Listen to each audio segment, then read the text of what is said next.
Sunday at 12:30 on the BBC News Channel.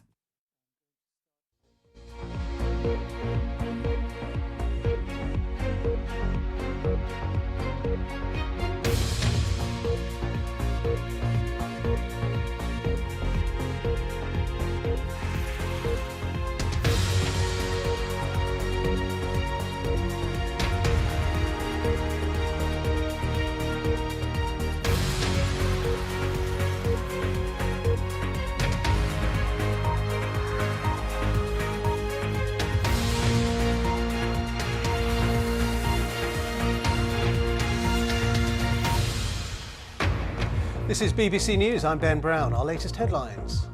Scientists say they have detected in Venus's atmosphere a gas normally produced by living organisms, indicating there might be life on our nearest planet.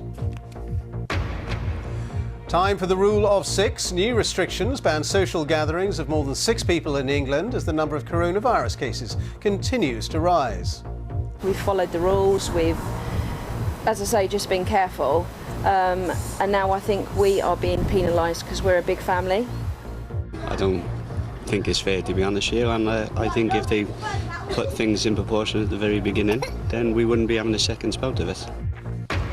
A promising new treatment for coronavirus is to be tested. Artificial antibodies will be given to 2,000 patients in the UK. Boris Johnson will shortly open the debate into a bill which would allow the government to break international law as it seeks the power to override parts of the Brexit Treaty. And this is the scene right now, live in the House of Commons, where the Prime Minister is going to be getting onto his feet in a few minutes' time to open that debate, around half an hour's time.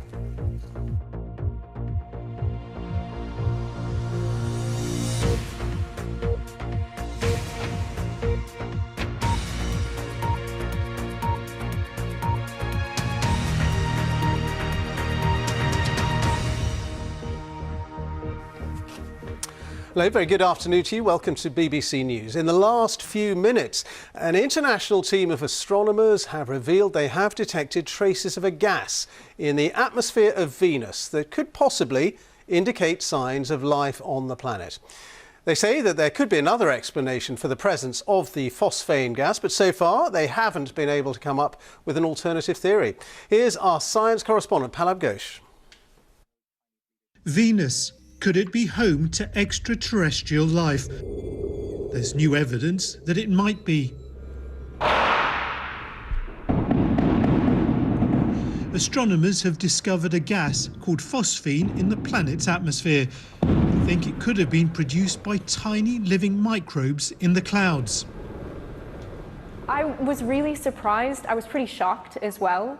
And at first, I didn't quite believe the detection. I just couldn't believe that we'd found it. But then once we set out and independently detected it through another telescope, that's when I knew we really had a solid detection of phosphine through 2 telescopes and that it was real.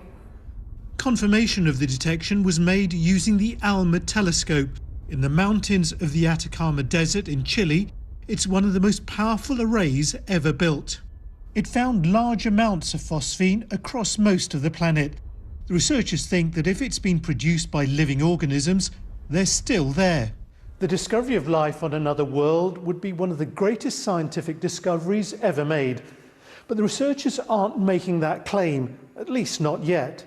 The gas could have been produced by some other means, but its presence on Venus is still a sensational finding. It's the strongest evidence that astronomers have ever had for the existence of alien life. The scientist leading the study told me she can't think of any other way that phosphine could have been produced other than by life. Everything we've tried, like maybe it's puffed out by volcanoes or brought in by meteors, or bits of grit blow up from the surface and then have some chemical reaction. None of those things worked. So I think we're excited because phosphine is really distinctive. It's something we know life can make and we know other mechanisms can't readily make on Venus.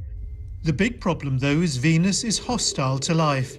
A Soviet spacecraft landing in 1982 confirmed scorching temperatures up to 460 degrees Celsius and clouds of concentrated sulfuric acid able to disintegrate any living thing in seconds.